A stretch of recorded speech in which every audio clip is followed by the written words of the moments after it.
Wait a minute, that's not right. Breakker and Dragunov continue their hard-hitting rivalry.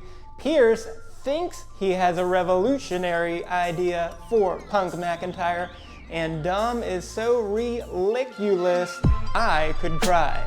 Okay, and the news indeed. We are back for Raw from Green Bay, Wisconsin, and we will start with our match of the night, which was the first match between Bron Breakker and Ilya Dragunov for the #1 contender spot for Sami Zayn's Intercontinental Championship.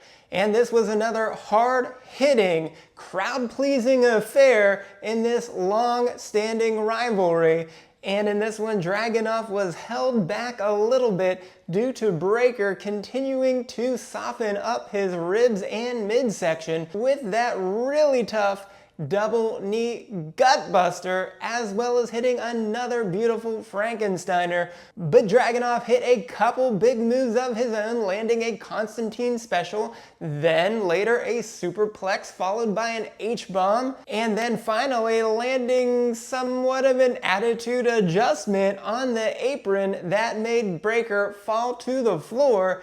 And Dragunov went for the kill with an H-bomb attempt from the apron to the ground, but Breakker intercepted him mid-air, landing a spear right into the side of the ring, and Dragunov was unable to continue from there. So Breakker gets the win by TKO, and in addition to breaking some more ribs, he broke his 4-match losing streak and is now back to 8-4.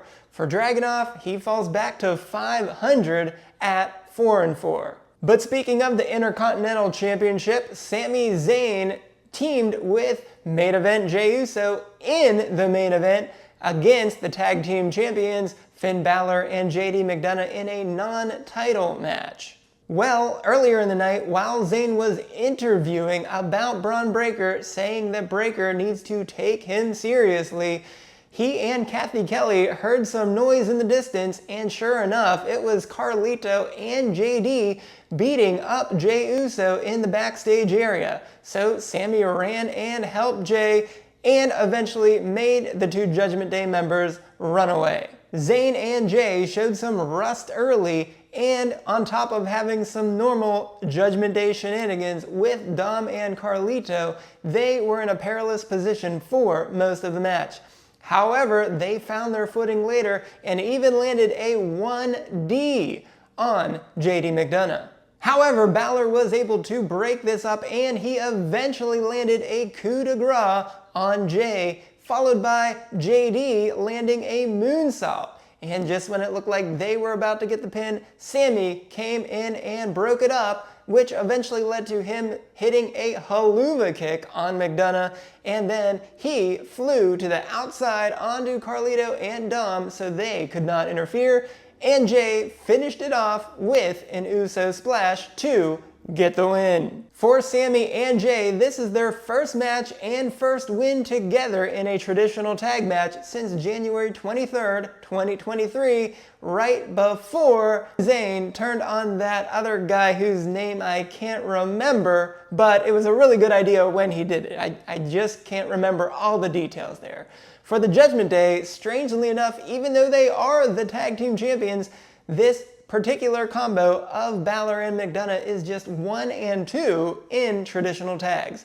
But that was not all for the Judgment Day, as is so often the case, as they have many irons in the fire. And speaking of iron, Gunther led off the show, calling out Pearce to yet again just hand him the title. Well, Pearce obviously had enough of this, and right when he made his way to the ring, he did not stop and landed an immediate hard right on Gunther, causing the two to get into a brawl that had to be broken up by officials.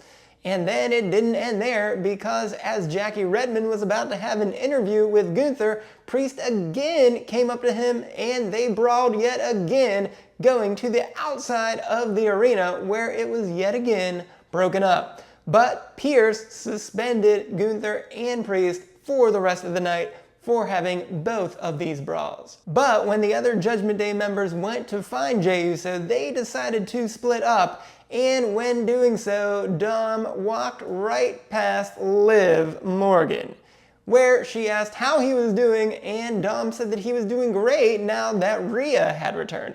But Finn immediately interrupted them, so Liv left. But when Rhea found out that Dom had spoken to Liv, she was irate and dragged him into the ring, where she called out Liv. But Liv, standing way up in the upper level of the arena, told Dom to tell her those 3 little words. Dom responded by saying, "I hate you." And sadly, this made Liv cry and turn away in shame. But Rhea was awfully excited by this and licked and kissed him, and all looks well there. Now let's pause here for a moment. There's no ring on this finger, but Dom, we've got to have a talk here, buddy. This is your moment, man. What were you doing going back to that main event? Why were you helping the Judgment Day at ringside there? You had just made up with Rhea. Things looked really good. I mean, that was pretty intimate in the ring there, about as good as it gets for Monday Night Raw. So I think that was the time where you go to the back, you tell the rest of the Judgment Day guys that, I'm sorry, but Rhea was right. We should not be messing with Jey Uso. I'm not going to be able to help with this one, so I'm going to grab Rhea's hotel card, just like Liv had offered to him about a month ago. And they're gonna go to that hotel, and as we know, Mommy is always on top. So I think that's what you should have done there, buddy, but well, maybe you blew it, so who knows? But we did have a few other matches on Monday Night Raw, so let's get to those and switch to the women, as we saw Sonya Deville take on Lyra Valkyria earlier. And Lyra had a nice gut-wrench powerbomb on Sonya, and as she went to the top rope to finish her off, Shayna distracted the ref, and Zoe pushed Lyra off of the top rope. Now this caused Carter and Chance to then start fighting with Zoe and Shayna, and in this fracas, Lyra gave a nice drop kick through the ropes onto Shayna, but Sonya was right there to grab Lyra from behind, hit the Deville's Advocate, and win the match. For Sonya, since her return, she has now won back-to-back matches in 2 weeks, so she is 2-0. But for Lyra, she's now lost 3 out of 4 one-on-one matches and has fallen to 4 and 3. But the new triumvirate was not done there, as Zoe Stark then took on Zelina Vega. And Zelina came out in a heavy arm brace after what Shayna had done to her last week during her match against Sonya. And Zoe mocked her, but she would pay for it. Zelina went for a 619 on Zoe, but Sonya distracted the ref, allowing Shayna to grab Zelina's feet. But Carter, Chance, and Lyra came out of the back and attacked Shayna and Sonya. So Zelina then reversed Zoe and landed a vicious right forearm using the brace as a weapon, and then hit the code red to beat Zoe. And amazingly, this was Zelina's first singles win since August 4th, 2023, stopping a 9-match losing streak in singles action, so she goes to 1-7 in all singles matches in 2024. For Zoe, well, maybe she should just stick to those tag matches, as we keep saying, and she is now 2-7 in singles matches.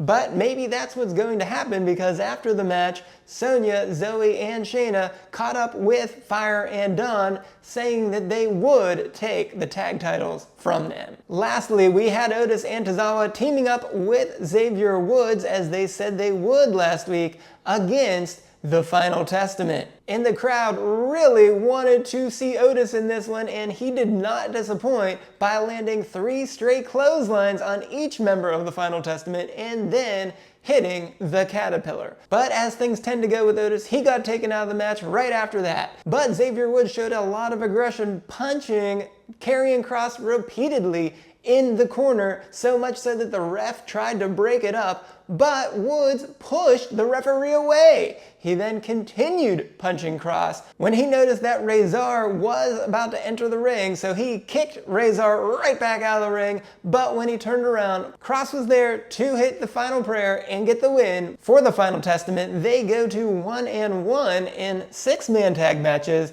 getting their loss back from WrestleMania. Obviously, this was just a makeshift team with Woods, Otis, and Tozawa, so we don't expect them to have any more matches, but I will note that Otis is 0-8 in all matches in 2024. And beyond the mat for Raw, the big news of the week is that after 6 long months, CM Punk is finally able to be cleared and wrestle at SummerSlam. So Punk immediately called out McIntyre to come to the ring and get the beating that he deserves. But McIntyre made his way out, but said he did not want to fight Punk. However, Pearce then came out and cleared up the situation, saying that both men were reinstated to the active roster, but if either of them laid a hand on the other, the match at SummerSlam would be canceled and they would both be suspended indefinitely. At that point, Seth Rollins came to the ring and he announced that he would be the special guest referee. Well, Adam Pearce, you thought you were so tricky this time yet again, but the man who was your World Heavyweight Champion for almost a year and then would have won the championship back last month, except for the ref messing up and forgetting to count to 3, he is now not even going to be on the card for SummerSlam. So typical Adam Pearce incompetence yet again. Seth Rollins will not be wrestling at SummerSlam. Wow. Well, elsewhere, we saw Gable and the Creed brothers come out to speak to the former Alpha Academy members after their match, and Gable told Otis to do the right thing and rejoin them. Otis, however, stood firm and said no. Gable then gave the word to the Creed brothers and they attacked Otis and Tozawa, but Otis fought back so hard that he almost was able to hit a World's Strongest Slam on Gable, but the Creed brothers came back and overwhelmed him. And just after the 3 of them had completely beaten him down, Gable grabbed 2 steel chairs for the Creed brothers to use on him, but the lights went out and the Firefly Funhouse members appeared at the top of the ramp, but right behind Gable was Uncle Howdy, who immediately hit Sister Abigail to end the segment. Speaking of Sister Abigail, we had not yet known of Abby's identity, but Uncle Howdy spoke to Abby this time in this week's video. Uncle Howdy said to Abby that they lied to her and ignored her and watched her suffer in solitude. But he said that he was the answer all along. Well, it looked like that he was speaking to Nikki Cross as the identity of Abby. So if that is the case, it certainly makes a lot of sense, as the last we saw Nikki, it was many months ago, and she was just always staring blindly into who knows what. And so I guess that she would be the perfect person to come back to get some revenge. And lastly, well, we only had 5 matches on this week's Raw in 3 hours, but I guess that was due to Sheamus, as before a match scheduled between Pete Dunne and Big Bronson Reed started, he came out and immediately kneecapped Pete Dunne. Then he turned his attention to Reed, fighting with him before landing a kneecap on him as well. He then turned back to Dunne and hit the 10 beats of the Balron, but was unable to finish him off with a brogue kick. But he turned his attention back to Reed one more time and landed that brogue kick to end the segment. Well, Sheamus then had an interview backstage and called out Dunne to either grab a pint with him and talk it out, or to get in the ring and have a banger. So with that, let's go to this week's STFs. And in this week's STFs, we have so many of them that it could practically be its own show. So let's get started with the Judgment Day edition. And Damian Priest kicked off the show by coming out to Gunther's challenge not to hand him the title, but instead to give him a big right forearm that caused a brawl to take place.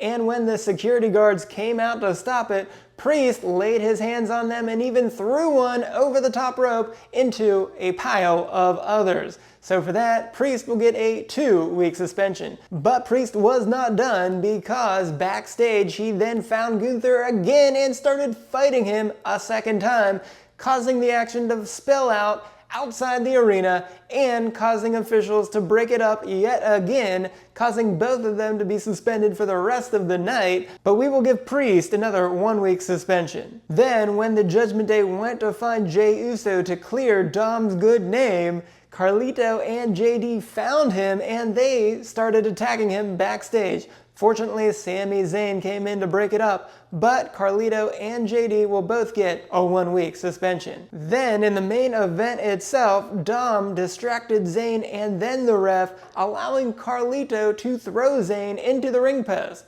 So that will get Dom and Carlito a fine. Then they'll get a second fine when Zayn lined up for a haluva kick, and Carlito then distracted the ref, allowing Dom to grab Zayn's legs. So both of them pick up 2 total fines. But Bron Breakker also had to join in on the fun, because after the main event, he got his pound of flesh and speared Zayn to end the show, giving him another fine. On the women's side, first, in Sonya's match, Shayna distracted the ref, which then allowed Zoe to push Lyra off of the top rope, causing a fight between all of the non-competitors and getting a fine for both Shayna and Zoe. Then during Zoe's match, Sonya distracted the ref and Shayna grabbed Zelina's feet, stopping a 619. And then again, all of the other women fought outside the ring, so Sonya and Shayna will get a fine for this one. During his match against the Final Testament, Xavier Woods kept punching Karrion Kross so much that the ref had to step in to break it up, but Woods, being so angered, pushed the referee, so he will have to get a 1-week suspension. After that match, however, Gable and the Creed brothers came out to try to get Otis and Tozawa and Maxine to rejoin the Alpha Academy, but when Otis said no, Gable gave the word and the Creed brothers eventually overwhelmed him and, along with Gable, laid a triple beatdown on him. But when they went for the steel chairs, fortunately, the Wyatt Six came to Otis's rescue. But nonetheless, it didn't quite raise to the level of a suspension, so we will just give fines to Brutus, Julius, and to Gable. Lastly, as we just said, Sheamus attacked both Dunn and Reed before their scheduled match. So for both the attack and for also messing with Raw's schedule and stopping a planned match, we're going to have to give Sheamus a 2-week suspension. Bron Breakker is once again the #1 contender for the IC title after a devastating spear to Dragunov. CM Punk is finally back after 6 months and is ready to take down McIntyre at SummerSlam, but will Seth Rollins call this one right down the middle? And Dom is mending fences and breaking hearts by telling Liv that he hates her. But will Liv have an answer next week against Rhea? I'm Dr. O'Kay reporting on the WWE, where everything is okay.